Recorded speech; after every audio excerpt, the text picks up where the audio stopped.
Hello, welcome to the next episode of Pivot with PJ. This is PJ, your host. Today with me, I have Deepika. Deepika today thinks her script is and when it might have been written. I think the script would still be under construction.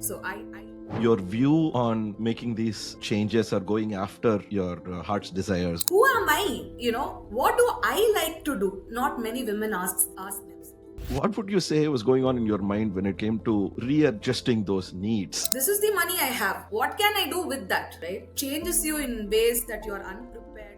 I'm PJ and I'm here to navigate the bends of the roads with you. I'm looking forward to it. Let's get on this ride together on Pivot with PJ. Hello, welcome to the next episode of Pivot with PJ. This is PJ, your host. Today with me, I have Deepika.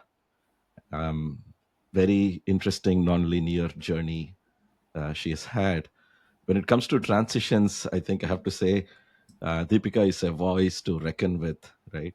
Both literally and figuratively, and you will know why as we continue the conversation.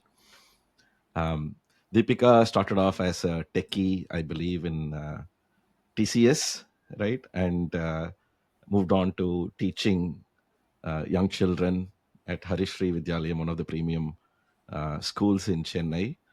And from there, she became an entrepreneur, ran a digital marketing agency, and subsequently started a play school. Then COVID hit, and she had to shut down the play school. In the meanwhile, she had designed a board game based on one of the most beloved epic story from Tamil literature, Ponniyin Selvan. Um, my family, has purchased that board game, and it's one of the best family times we have every time we play that. Um, and then subsequently, she has lent her voice to so many timeless epics and stories as a voice artist for audiobooks. She also runs multiple podcasts, a true crime podcast, a children's podcast, and a spiritual podcast. All of them in vernacular, all of them in Tamil. She also started teaching podcast recently in Asian College of Journalism. Uh, I believe not just there, right? There's one more college that you teach Yes. podcast in. So quite a journey, Deepika, quite a non-linear curve.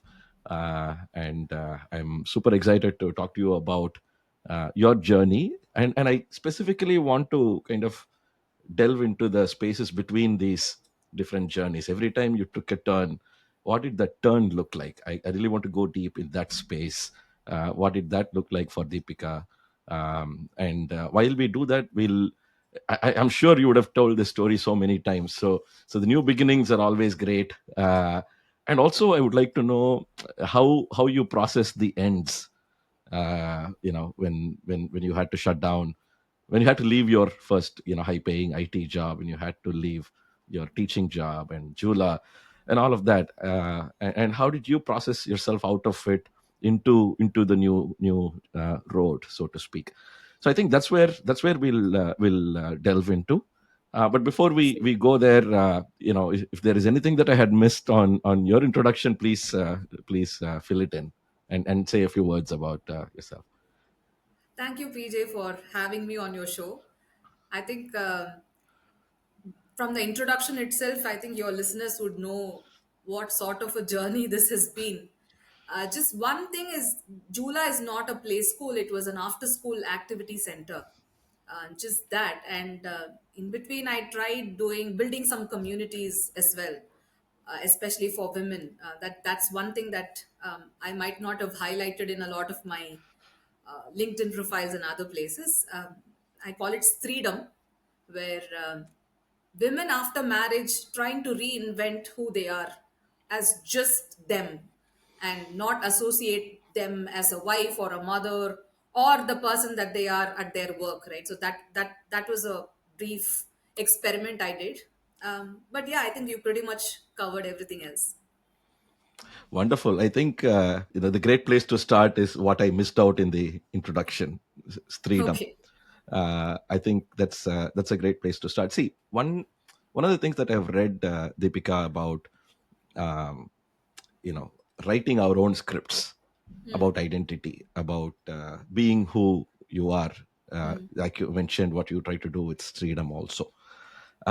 Dr. Byrne, one of the proponents, and in fact, he wrote Transaction Analysis, and in one of his very famous books, he claims, or he proposes, based on his research, that we kind of human beings write our script very early in our childhood, and gets buried under a lot of things that experiences that comes up. It gets kind of gets buried in the subconscious. um, Oftentimes we don't even know consciously what that script is. So maybe we'll start there, talk a little bit about what Deepika today thinks her script is, and when it might have been written. uh, if you can reflect on that a little bit, we'll start there, and then we'll move on from there. I think that my script has been written, rewritten, unwritten. So I think it's a constant process. I don't think there is one point in time where we write a certain script and stick to it. Even if I had not jumped so much across different careers, I think the script would still be under construction. So I think I think if you ask me who am I, innately having jumped through different roles, I think the word teacher would be the one that I would closely associate myself with. So if you were to ask me when that part of the script was written, I think maybe it was during my school days itself. I think when people ask me, what do you want to become? I've always said teacher.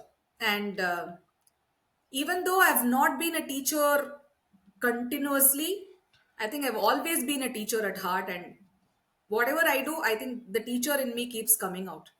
So way back in school is when that part of the script was written. Excellent, excellent. A teacher and a work in progress. A very simple, short script, I suppose. Yes. Excellent.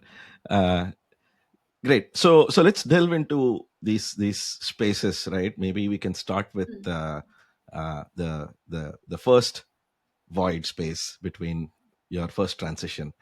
Um, so whenever you moved from being a techie from TCS, and took the decision, made the choice to join Harishri, it must have been a big choice, or not? How did that go? Let's start Actually, from I would making like the to talk choice. about a transition even before that, if that's okay. Absolutely, please. I did bioengineering, and that was BTech bioengineering at Shastra University, Tanjavur. And I loved bioengineering. I was the best outgoing student and whatnot, right? But then I ended up in an IT company. After my graduation, when I was waiting for my offer letter to come, that was a transition period, I would say. And in that period, it was about, I think, maybe 4 5 months after graduating and waiting for the offer letter to come and join TCS. I was a teacher then. I called the children in my neighborhood and I would take tuition classes, or I would tell stories. Or I think that transition period itself sort of defined me as a teacher there. That was the first transition period, I would say. So the teacher in me was there, always. So for me to transition from being a techie to being, sorry, I think some phone. I'll just 1 second. I'll just put it in silent. The Yeah, second phone is not in silent. So sorry. Okay. So I'll just resume from where I left. That's fine. yeah, yeah, yeah, So the teacher in me, I think, was always there waiting to come out. And a very interesting thing happened. I was working for TCS, but I was not happy there. It was very, very obvious that I didn't belong there. The kind of work that I was doing was just not giving me enough excitement. So I was constantly thinking about what could I do if I'm not a part of TCS, what could I do? So, and the first immediate answer was become a teacher. It was a no brainer for me, right? And I started applying to a lot of schools in Chennai. And it was very interesting to see how the schools responded. One school said, you're overqualified to be a teacher. And so we can't give you a job. I mean, what is it? how can somebody be overqualified to be a teacher? That I never understood that statement. And then there was this other school that said, "Oh, you don't have a B.Ed degree. So what we'll do is we'll put you as the teacher for our kindergarten, and we'll pay you 5,000 rupees a month." And I said, don't mistake my passion for stupidity, right? I'm sure you pay your ayahs more. And this is not a small school. It's a giant school run by a proper company, right? So it was very fascinating for me to see how these different schools reacted. And then something very, for the lack of a better word, interesting happened. I attended interview in Harishri, and while I came back, I met with an accident. It was a proper accident in the sense I broke a few bones in my leg, and I had to undergo a Gosh. major surgery, which put a plate and 7 screws in my leg. And that was a very crucial transition period, I would say. I did not know if I would be selected. I had just completed the interview and I had met with this accident. I underwent a major surgery and I was advised bed rest for 6 weeks. You And hadn't quit your job at TCS at no, that time. no, Okay. no. So I was on sick leave 6 weeks. I was bedridden for 6 weeks. You can imagine what being bedridden for 6 weeks can do to your mind, right? The first 1 or 2 weeks was amazing because I got all the rest, and I read a lot of books, I watched a lot of movies, all the pending reading lists and watch lists were like completed, and then I started to get bored, right? It's natural that you get bored after 2 weeks of bed rest. That gave me a lot of time to think. Till then, I think I was not very sure about the transition. Should I quit this high paying job to become a teacher? And after attending multiple interviews in different schools, I sort of had this doubt whether I would belong in these places, right? So a lot of thought process happened, but then I was sort of convinced that yes, I should quit the job and become a teacher. And Harishri, thankfully, I think they asked me to come for the second round of interview, which is actually taking class in a classroom with students. But I told them that I have this situation where I can't walk. And they were very considerate to say, you can come after you start walking. So that transition period gave me a lot of clarity in terms of what I want to do. It's not just money that was a stopping thing for me.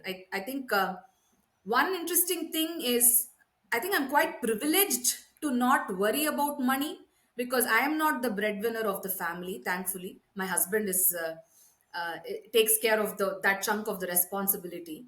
So that gives me privilege and freedom to explore, right? So money, yes, it's important, but that was not the factor for me to hold back myself from becoming a teacher. I was thinking about other things. Would I belong in that community of teachers and students? But that break gave me clarity, and that break told me that go for it. Let's see what happens. And thankfully, Harishri picked me as a teacher, and the jump in terms of pay scale, right? It was 1/5 of what I was earning in TCS. And the workload was double. I had to get up really early in the morning. I had to be in school at 6:30.